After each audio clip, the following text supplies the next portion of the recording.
കേന്ദ്രം IFRC നിയമം കൊണ്ടുവരാൻ പോകുന്നു എന്നറിഞ്ഞപ്പോൾ കേരളത്തിലെ സഭാപിതാക്കന്മാർക്ക് പെട്ടെന്ന് മൂട്ടിൽ തീപിടിച്ചൊരവസ്ഥ അഥവാ ഒരു ഹാലിളക്കമുണ്ടായിരിക്കുന്നു.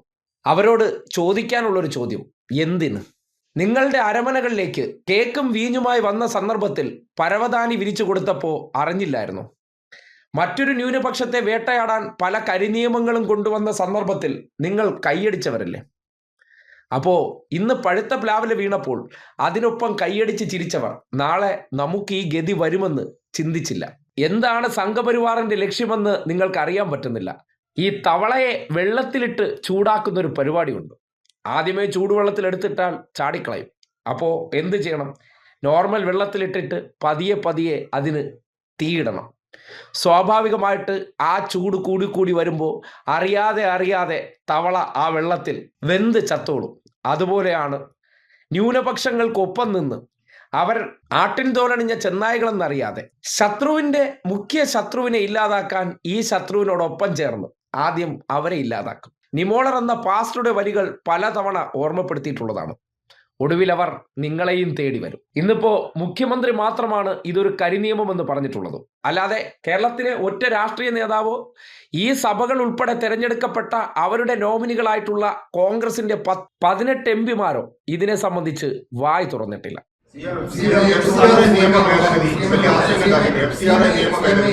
ഇത് സംബന്ധിച്ച് കേരളത്തിൽ വന്ന രാഹുൽ ഗാന്ധിയോ അതുപോലെ പ്രതിപക്ഷമോ ഒരക്ഷരം ഈ FCR നിയമ ഭേദഗതിക്കെതിരെ പറയില്ല. ന്യൂനപക്ഷങ്ങൾക്കിടെ പ്രത്യേകിച്ച് ക്രൈസ്തവ സഭകൾക്കിടയിലൊക്കെ വലിയ ആശങ്കയുണ്ട്. അതിന്റെ അകത്ത് നിർദ്ദേശം ഉണ്ടെന്നാണ് ആരോപിക്കപ്പെടുന്നത്. CM അടക്കം അതിനെതിരെ പാർട്ടിയും അതിനെതിരെ പ്രമേയം പാസ്സാക്കുകയും പ്രസ്താവിക്കും. പക്ഷെ പ്രതിപക്ഷം ഒരു അക്ഷരം വിട്ടത് എന്തുകൊണ്ടായിരിക്കും? ഇത് ഗൗരവമായൊരു വിഷയം തന്നെയാണ്. അത് വലിയ ആശങ്ക നമ്മുടെ ന്യൂനപക്ഷ വിഭാഗങ്ങളിൽ, പ്രത്യേകിച്ച് ക്രൈസ്തവ വിഭാഗങ്ങളിൽ ഉണ്ടാക്കിയിട്ടുണ്ട്. ഇത് വല്ലാത്ത ഒരു നിയമ ഭേദഗതി എന്ന നിലക്കാണ് ഇപ്പോൾ വന്നിട്ടുള്ളത്. നമ്മുടെ രാജ്യത്തെ ഒരു വിഭാഗത്തിന് വല്ലാത്ത ആശങ്ക വരുമ്പോൾ അതിനനുസരിച്ചുള്ള നടപടികൾ സ്വാഭാവികമായും ഗവൺമെൻറ് ഭാഗത്ത് ഉണ്ടാകേണ്ടതാണ്. പക്ഷേ അതല്ല ഇപ്പോൾ ഗവൺമെൻറ് ഭാഗത്തുനിന്ന്, കേന്ദ്ര ഗവൺമെൻറ് ഭാഗത്തുനിന്ന് ഉണ്ടാകുന്നത്. കേന്ദ്ര ഗവൺമെൻറ് സ്വീകരിക്കുന്ന നടപടികൾ രാജ്യത്തെ ഒരു വിഭാഗത്തിൽ വല്ലാത്ത അസ്വസ്ഥതയുണ്ടാക്കുന്നു, ഒരു തരം അരക്ഷിതത്വം ഉണ്ടാക്കുന്നു. അത് ഒരു രാജ്യത്തിനും ഗുണകരമായിട്ടുള്ളതല്ല. എല്ലാവരെയും ചേർത്ത് പിടിച്ചുകൊണ്ടാണ് ഒരു രാജ്യം മുന്നോട്ട് പോകേണ്ടത്. ഒരു കൂട്ടരെ അകറ്റി നിർത്തുന്ന നിലയല്ല സ്വീകരിക്കുന്നത്. ഇപ്പോൾ കണക്ക് കൃത്യമായി കൊടുത്തില്ല, അല്ലെങ്കിൽ അത് കൊടുക്കാൻ വൈകിപ്പോയി, അതിന് ഈ പറയുന്ന സ്ഥാപനം പിടിച്ചെടുക്കുക എന്ന നിലവന്നാൽ എന്തായിരിക്കും അവസ്ഥ? ഇതിനൊക്കെ സാധാരണ ഒരു നിയമപരമായി സ്വീകരിക്കുന്ന നടപടികളില്ലേ, അതിൽ നിന്ന് വ്യത്യസ്തമായി പോവുകയാണ് ഇവിടെ. ഇത് അങ്ങേയറ്റം അപകടം ഉണ്ടാക്കുന്ന കാര്യമാണ്. ഇപ്പോൾ ചില ക്രൈസ്തവ ഭാഗത്തു നിന്ന് വന്ന വിശദീകരണങ്ങളുണ്ട്. ധാരാളം മിഷണറിമാരുടെ പ്രവർത്തനം നടക്കുന്നു, അതിൻ്റെ ഭാഗമായുള്ള പണം വരുന്നു, അത് മറ്റ് കാര്യങ്ങൾക്ക് വേണ്ടി ഉപയോഗിക്കുന്നു, സ്കൂളുകൾക്ക് ഉപയോഗിക്കുന്നു, നമ്മുടെ ആശുപത്രികൾക്ക് വേണ്ടി ഉപയോഗിക്കുന്നു. അതിൽ നല്ല തരത്തിൽ ആളുകളെ സേവിക്കുന്ന നിലയാണ്. നമ്മുടെ നാടിൻ്റെ അനുഭവം അതൊക്കെ തന്നെയാണല്ലോ. ഇപ്പോൾ ചില ആശുപത്രികളെടുത്താൽ മറ്റു ചില ആശുപത്രികളിൽ വലിയ ചാർജ് ഈടാക്കുമ്പോൾ ഇത്തരം ചില ആശുപത്രികൾ ന്യായമായ നിലക്കാണല്ലോ പ്രവർത്തിക്കുന്നത്. യഥാർത്ഥത്തിൽ ജനങ്ങൾക്ക് ഗുണകരമായിട്ടുള്ളതാണല്ലോ. അത്തരത്തിലുള്ള സേവനങ്ങൾ നടത്തുന്നവരെ പ്രത്യേകമായി കാണണ്ടേ? അതോടൊപ്പം തന്നെ മറ്റൊട്ടേറെ ചാരിറ്റി പ്രവർത്തനങ്ങൾ നടക്കുന്നില്ലേ? അതൊന്നും സർക്കാർ കൊടുക്കുന്ന കാശിൻ്റെ ഭാഗമായിട്ടല്ലാതെ അവർ ചാരിറ്റി പ്രവർത്തനം നടക്കുന്നില്ല. അവർ ചാരിറ്റി പ്രവർത്തനം നടത്തുന്നത് വലിയ തോതിൽ മറ്റെന്തെങ്കിലും ലാഭം ഉണ്ടാക്കിയിട്ടല്ലാതെ ആ ചാരിറ്റി പ്രവർത്തനത്തിന് ആവശ്യമായ ഫണ്ട് സംഭാവനയായും മറ്റുമാർക്ക് ചിലപ്പോൾ കിട്ടുന്നുണ്ടാവും, മറ്റു തരത്തിൽ ലഭിക്കുന്നുണ്ടാവും. ഈ പറയുന്ന തരത്തിൽ അവരധ്വാനിച്ച് കാശുണ്ടാക്കിയതിൻ്റെ ഭാഗമായിട്ട് കൊടുക്കുന്നുണ്ടാവും. അതൊക്കെ പ്രോത്സാഹിപ്പിക്കുന്ന രീതിയിൽ എടുക്കേണ്ടത്. അതിലെല്ലാം ഒരു പ്രത്യേക വിഘടന കണ്ണ് വെക്കാൻ പാടില്ലായിരുന്നു. എന്നിട്ട് നിന്നെ ഞാൻ ശരിയായി കളയുന്നുള്ള മട്ടിൽ നീങ്ങാൻ പാടില്ലായിരുന്നു. ഏറ്റവും ഗുരുതരമായ ഒരു പ്രശ്നമായിട്ടാണ് ഉയർന്നു വന്നിട്ടുള്ളത്.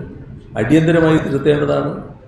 ഒരു വിഭാഗത്തിൽ വല്ലാത്ത അരക്ഷിതത്വം ഉണ്ടാക്കുന്ന ഒരു നടപടിയും ഗവൺമെൻറ് ഭാഗത്തുണ്ടാകാൻ പാടില്ലാത്തതാണ്. കേന്ദ്ര ഗവൺമെൻറ് ഈ നടപടിയിൽ നിന്ന് പൂർണ്ണമായി പിൻവാങ്ങുകയാണ് വേണ്ടത്. നിങ്ങളോടൊപ്പം ഓശാന കൂടാൻ വരും, പെസഹയ്ക്കും കാണും, ദുഃഖവെള്ളിക്കും ഒപ്പം ചേരും, ഒടുവിൽ ഈസ്റ്ററിന് നിങ്ങളെ കുരിശിലേറ്റുന്ന രീതിയിലേക്ക് കാര്യങ്ങൾ എത്തിക്കും. അതുകൊണ്ട് ഇപ്പോൾ അവരുടെ പ്രധാനപ്പെട്ട ലക്ഷ്യം മുസ്ലിങ്ങളാണ്. അത് കഴിഞ്ഞാൽ നിങ്ങൾ തന്നെയാണ്. നേരത്തെ ഓർഗനൈസറിൽ വന്നൊരു ലേഖനം നിങ്ങൾക്ക് കിട്ടിയ ഒരു അലർട്ടാണ്. എന്നിട്ടും നിങ്ങൾക്ക് കണ്ണു തുറന്നില്ല. കർത്താവിന് പോലും രക്ഷിക്കാൻ പറ്റാത്ത രീതിയിലേക്ക് നിങ്ങൾ എത്തിപ്പെടും. നേരത്തെ പറഞ്ഞതുപോലെ തവളയുടെ അവസ്ഥ പോലെ. അതുകൊണ്ട് ഇപ്പോൾ ഈ ഒരു ബില്ല് കണ്ടിട്ട് ചാടിക്കുതിച്ച് വരുമ്പോൾ നിങ്ങളെ ഒപ്പം നിർത്തി നിങ്ങൾക്ക് പല വാഗ്ദാനങ്ങൾ നൽകിയവർ എന്തിനിത് ചെയ്യുന്നു എന്ന് ആലോചിച്ചിട്ടുണ്ടോ? അവിടെയാണ് നിങ്ങൾക്ക് ഇപ്പോഴും സംഘപരിവാറുകാരെ മനസ്സിലായിട്ടില്ല. അവർ സുമുഖന്മാരെ പോലെ നല്ല വസ്ത്രം ധരിച്ച് തറവാട്ടിൽ പിറന്നവരെ പോലെ മേക്കപ്പൊക്കെ ഇട്ട് മാലാഖമാരെ പോലെ വരും. പക്ഷേ ഒറിജിനൽ മാലാഖയല്ല. മാലാഖ എന്ന് കരുതി കസേര വലിച്ചിട്ട് കൊടുക്കുമ്പോൾ സ്വാഭാവികമായിട്ട് ആ കസേര നിങ്ങളുടെ നാശത്തിന് വേണ്ടി ഇട്ടുകൊടുത്ത കസേരയാണെന്ന് അറിയാൻ പോകുന്നതേ ഉള്ളൂ. രാജ്യത്തിൻ്റെ പലയിടങ്ങളിൽ ക്രിസ്ത്യൻ പള്ളികൾ ആക്രമിക്കപ്പെടുന്നത് നിങ്ങൾ കണ്ടു. എന്നിട്ടും ബോധ്യപ്പെടുന്നില്ല. എന്തൊക്കെയോ കാര്യങ്ങൾ കൊണ്ട് പിന്നെയും നിങ്ങൾ വിശ്വസിക്കുകയാണ്. തൃശ്ശൂരിൽ നിങ്ങൾ ഒരു അക്കൗണ്ട് തുറക്കാൻ സഹായിച്ചു. അതുകൊണ്ട് ആ സഹായം മറ്റൊരാളെ ഇല്ലാതാക്കാൻ അവർ കൂടുതൽ തീവ്രമായി നിങ്ങളെ ചേർത്ത് നിർത്തും. ഏറ്റവും ഒടുവിൽ അവർ നശിച്ചു കഴിഞ്ഞാൽ നിങ്ങളുടെ ഓപ്ഷൻ വരും. ആ ഓപ്ഷൻ വരുന്ന കാലഘട്ടത്തിൽ നിങ്ങൾക്ക് വേണ്ടി സംസാരിക്കാനുള്ള ശബ്ദങ്ങൾ അല്ലെങ്കിൽ അതിനുവേണ്ട ഒരു ആൾക്കൂട്ടത്തിൻ്റെ ഒരു വലിയ വിഭാഗം ഇല്ലാതായി കാണും. അതുകൊണ്ട് തിരിച്ചറിഞ്ഞാൽ നല്ലത്.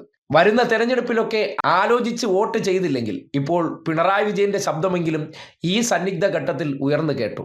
പ്രതിപക്ഷ നേതാവിനോ രാഹുൽ ഗാന്ധിക്കോ, എന്തിനേറെ പറയുന്നു സുരേഷ് ഗോപിക്കോ ആ ശബ്ദമുണ്ടായില്ല. ഒപ്പം തന്നെ മറ്റൊരു പ്രതികരണം കൂടി കേൾപ്പിക്കുന്നു. ഇന്നലകളിൽ സഭയുടെ ഒരു മികച്ച കുഞ്ഞാടായിരുന്ന വ്യക്തി അധികാരത്തിന് വേണ്ടി സംഘപരിവാർ പാളയത്തിലെത്തിയതിനു ശേഷം ഇന്നിപ്പോൾ സഭാപിതാക്കന്മാരെയൊക്കെ ഊളകളെന്ന് വിളിക്കുന്ന രീതിയിലേക്ക് എത്തി എന്നുകൂടി നിങ്ങൾ കേട്ടോളൂ. പത്രന്മാർ വരുന്നിടത്തിൽ വോട്ടുണ്ടെങ്കിൽ പിന്നെ എന്ത് എളുപ്പമായിരുന്നു. കോൺഗ്രസ് എങ്ങനെ പിന്നെ പിണറായി വിജയൻ ഇവിടെ ഭരിച്ചത്? അപ്പം പിതാക്കന്മാരെല്ലാം കൂടെ കോൺഗ്രസിന് കൊടുത്ത് കൂടുതൽ കിട്ടിയോ വോട്ട്? അങ്ങനെ കുറേ പിതാക്കന്മാരുണ്ട്. എന്ത് ഉളത്തരം പറഞ്ഞു നടക്കുന്ന പിതാക്കന്മാർ. രാഷ്ട്രീയം BJP എന്ന് പറഞ്ഞാൽ ഒരുമാതിരി ഹാലിളകുന്നത്. എനിക്ക് തലയ്ക്ക് സ്ഥിരമില്ലാഞ്ഞിട്ടാണ് എൻ്റെ അഭിപ്രായം. നീ ഇത് തന്നെ കൊടുത്തേരെ കേട്ടോ. പുതിയ നിയമ ഭേദഗതി ആർക്കും ആശങ്കപ്പെടേണ്ട കാര്യമില്ല എന്നാണ് PC ജോർജ്. ആശങ്ക ആർക്കും ആവശ്യമില്ല. കേരളത്തിൽ ഈ ക്രിസ്ത്യാനി നമ്മൾ ഇവിടെ കിടന്ന് ചാടുന്നവർ എത്ര ഉണ്ടെന്നറിയാം. ഞാൻ ഉൾപ്പെടെ ക്രിസ്ത്യാനി ഇന്ത്യ രാജ്യത്ത് 2.5% എന്നത്തെയാണ് കിടന്ന് ചാടുന്നത്. BJPയുടെ മാന്യത കൊണ്ടല്ലേ അവരെ ചുവന്നുകൊണ്ട് കിടക്കുന്നത്. ഇത്രയും കൂടുതൽ ക്രിസ്ത്യാനി അംഗീകരിച്ച ഒരു രാഷ്ട്രീയ പാർട്ടി ഉണ്ടായിട്ടുണ്ടോ? കോൺഗ്രസ് ഭരിച്ചു പോലും ഇത്തരം ക്രിസ്ത്യാനി മുഖ്യമന്ത്രി ഉണ്ടായിട്ടുണ്ടോ? ഇതൊക്കെ ഒളിച്ചു വെച്ചുകൊണ്ട് ഈ പിതാക്കന്മാരൊക്കെ ഊളത്തരം പറയാൻ പാടില്ല. അതുകൊണ്ട് ഇത്രയും കടുപ്പിച്ച് പറയുന്നത്. കൊടുക്കുമ്പോൾ ഇത് മുഴുവൻ കൊടുക്കണം. ഈ ഈസ്റ്റർ കാലം കർത്താവായിട്ട് നിങ്ങൾക്ക് കാണിച്ചു തരുന്ന അവസാനത്തെ വാർണിംഗ് ആണ്. ഈ വാർണിംഗും നിങ്ങൾ തിരിച്ചറിഞ്ഞില്ലെങ്കിൽ ഇനി കർത്താവിന് പോലും രക്ഷിക്കാൻ പറ്റാത്ത പടുകുഴിയിലേക്ക് നിങ്ങൾ ചെന്ന് പതിക്കുന്ന കാലം പതിയെ ആഗതമാകുമെന്നുള്ള കാര്യത്തിൽ ഒരു സംശയമില്ല.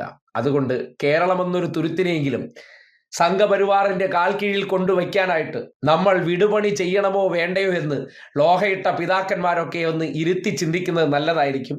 ഒപ്പം തന്നെ ജയിപ്പിച്ച് വിട്ടവർ നേരെ ലോക്സഭയിൽ പോയി ഒരക്ഷരം ഉരിയാടാതെയും ആ ചർച്ചയിൽ പങ്കെടുക്കാതെ മുങ്ങി നടക്കുന്നുണ്ടെങ്കിൽ അവർക്ക് ഇത്തരം ബില്ലുകളൊന്നും ഒരു കൺസേൺ അല്ല എന്ന് തിരിച്ചറിഞ്ഞാൽ നല്ലതായിരിക്കും. ഒറ്റപ്പെട്ട ശബ്ദമാണെങ്കിലും കനലൊരു തരിയാണെങ്കിലും അത് അവസാന നിമിഷം വരെ ആക്രമിക്കപ്പെടുന്ന ന്യൂനപക്ഷങ്ങൾക്ക് വേണ്ടി ശബ്ദമുയർത്തുന്നുണ്ട്. അത് കേട്ടിട്ടെങ്കിലും നിങ്ങളുടെ കണ്ണ് തുറക്കട്ടെ.